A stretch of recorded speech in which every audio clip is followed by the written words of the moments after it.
Hi, welcome back. This is going to be the first of another intermittent series I'll be doing, and this one is going to be on famous battles. I decided to start with one that most of us, at least in the US, are likely unfamiliar with unless you're a fan of the show Outlander, which I am. So today we'll be talking about the Battle of Culloden. The Battle of Culloden was the last pitched battle fought on British soil. Pitched battle meaning where both sides agree upon a time and a place for battle, and marked the failure of the Jacobite Rising. The battle took place on Drumsea Moor, about 5 to 6 miles east of Inverness. Let's start with what ultimately led to the battle, the Jacobite Risings. This particular rising was not the first, however. The risings of 1689 to 1690 were first and did not prove popular against William and Mary. The risings of 1708 and 1750 were led by James Francis Edward Stuart, aka the Old Pretender, and the rising of 1719 was led by a lord and an earl after the Jacobites gained Spain as an ally. Finally, we come to the rising relevant to this particular battle, the rising of 1745. These new Jacobites were supporters of Charles Edward, aka Bonnie Prince Charlie, aka the Young Pretender. He couldn't convince France to fund another invasion, so he set about funding his own rising and assembling his own Jacobite army for his cause.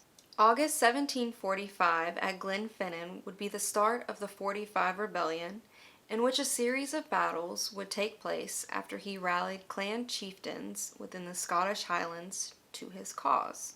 After early victories taking Edinburgh, Carlisle, and Manchester, morale within the ranks was high.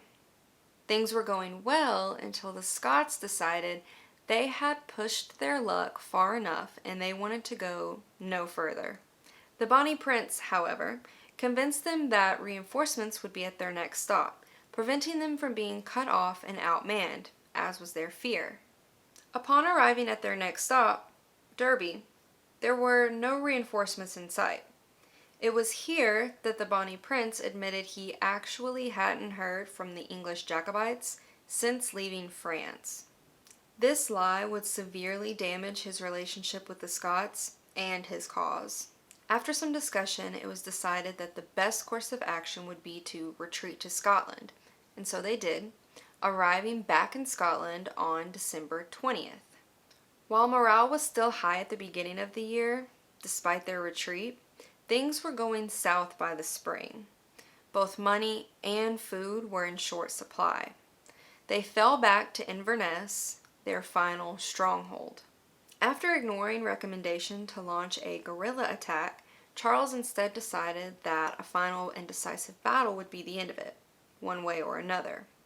He again ignored his advisors when they said that the marshy ground of the moor would likely be more suitable for the British style of war versus the Highlander style of war.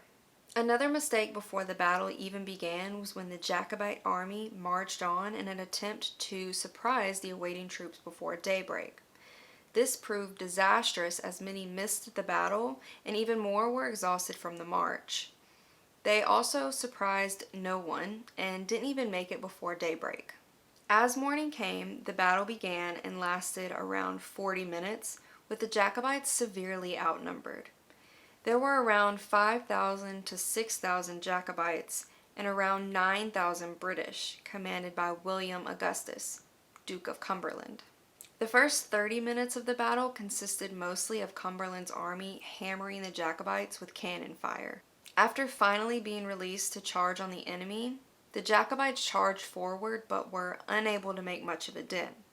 Cumberland's army had prepared for the Highlander preferred style of fighting, charging at the enemy, and had drilled with his soldiers. They would bayonet the exposed side of the man to their right versus focusing on the man in front of them. This tactic proved effective. Within that 40 minutes, about 1,600 men had died, with 1,500 of them being Jacobites. only 50 died and 259 wounded were Cumberland's men. With a large bounty on his head and his cause forever crushed, the young pretender was in the wind. He spent 5 months running until finally making it back to France, where he would live his life in exile, never again stepping foot in Scotland. Furthermore, many of the Jacobites who were not immediately killed in battle were later hunted down and killed in the days and weeks following the battle. The British government became determined to end the Highlander way of life in light of the involvement of the Highlanders in the uprising. With the Act of Proscription in 1746, they forbade wearing Highlander dress such as tartan and kilts, the carrying of weapons and bagpipes, and they passed laws against the clan system, which was integral to the Highlander way of life. This negative view of the Highlanders didn't last long, however, as many Highlanders were soon recruited into the British armies and became known for their bravery and loyalty. Today, you're able to visit the site of the Battle of Culloden.